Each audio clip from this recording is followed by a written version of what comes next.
12वीं class pass करने के बाद डोलसी पे बहुत सारी जिम्मेदारियां आ गई थी। हाल ही के कुछ दिनों के बाद उसके पापा का एक्सीडेंट में मृत्यु शैया पे लेट जाना, मम्मी का कुछ वर्षों पहले इस दुनिया से चले जाना, डोलसी अपने छोटे भाई के साथ मानो अकेली सी रहने लगी थी।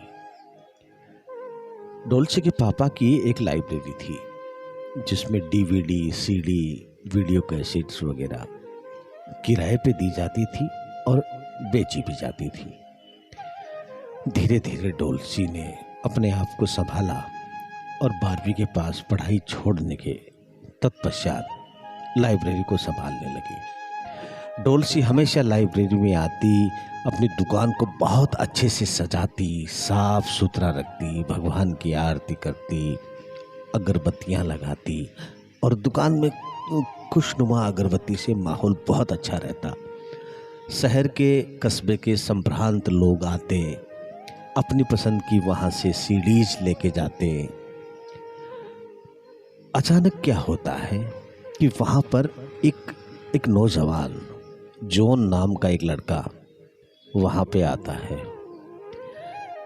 जॉन नाम का लड़का वहाँ आता है, आके कहता है कि कुछ कहने ही वाला होता है कि उसकी नज़र डोलसी की तरफ पड़ती है और वो देखता रह जाता है।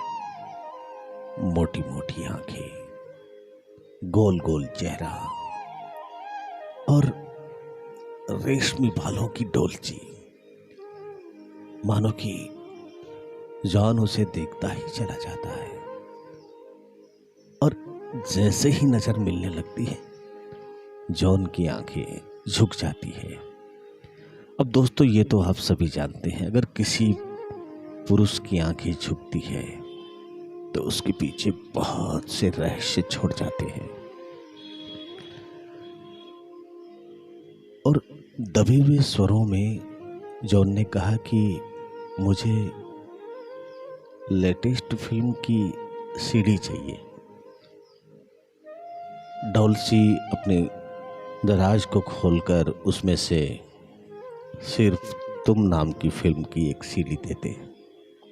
जॉन ले जाता है। अब 2 दिन के पश्चात जॉन तुरंत वापस आता है और वापस कोई फिल्म की सीडी ले जाता है। ये क्रम लगातार बनता रहा। जॉन आता, डोलसी को देखता, सीडी ले जाता। 2, 4, 6 महीने, 2-3 साल गुजर गए। ना तो जॉन कुछ कह पाता और डोलसी का मन तो एक अलग ही तरह का मन रहा। पैसे लेती, पैसे जमा करती, सीडी दे देती, यही क्रम चलता रहा। कुछ दिनों बाद छोटा शहर होने की वजह से एक ही चेहरा बार बार आपको मिलना स्वाभाविक है। डोलसी, वो जॉन कई दिनों तक उसकी दुकान पे नहीं आया। डोलसी ने कहा कि मन में सोचा कि वो आ नहीं रहा, क्या बात है। डोलसी ने पता करना चाहा। आसपास के लोगों ने बताया कि शिलोंग से एक परिवार आया था आज के 10 साल पहले। उसकी मम्मी और पापा गुजर गए कार एक्सीडेंट में और वो यहाँ अकेला रहता है। डोलसी ने कैसे तैसे करके उसके घर का पता लिया और उसके घर के जैसे ही प्रवेश किया, दरवाजा खोला।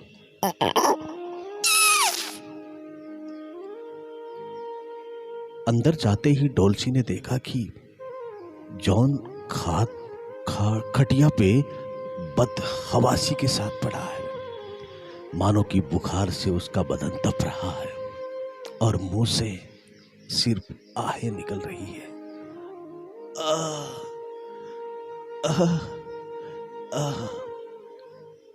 डोलसी पास गई और पानी का गिलास जॉन को दिया। जॉन ने पानी का गिलास अपने कांपते हुए हाथों में उठाया और डोलसी के चेहरे को निहारने लगा। डोलसी ने कहा, पी लीजिए। आपको कब से बुखार, आपने दवाइयां वगैरह क्यों नहीं ली? जॉन कुछ कह पाता, इससे पहले जॉन के हाथ से पानी का गिलास छूट गया और वो वहां पर कुछ असमंजस में सोचता रह गया। इतने में जॉन के एक लंबी सी खांसी आई।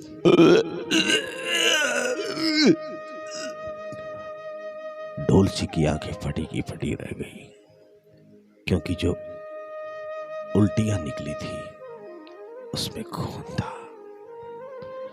डोलची कुछ सोचने ही वाली थी।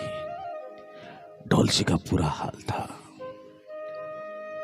देखा कि थोड़ी देर के बाद जॉन की आंखें खुली की खुली रह गई। जॉन हमेशा हमेशा के लिए शांत हो गया। डोलची घबरा गई कि अब क्या होगा। डोलची ने कमरे की तलाशी ली तो देखा कि 2-3 साल से जितनी भी सीढ़ियां थी एक अलमारी में मौजूद थी, और डोलची ने वो सारी सीढ़ियों को निकाला और उसमें से एक सीढ़ी निकाल के देखा।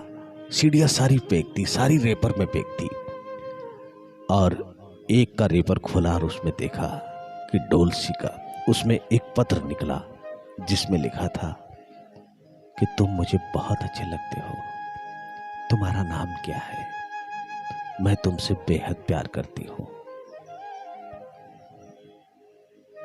अब डोलची के मन में ख्याल आया, यानी कि मैंने जितने भी पत्र सीढ़ी में डाले थे जॉन ने कभी खोल के पढ़ा ही नहीं।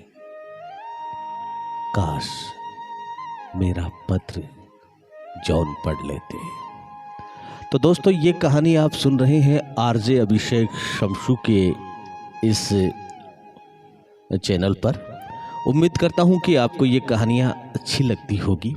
आप अपने कमेंट्स के जरिए हमें बताएं। आपके बीच हर सोमवार, शुक्रवार और शनिवार के दिन हर बार एक नई कहानी लेकर मैं आता रहूंगा। जय हिंद, जय भारत।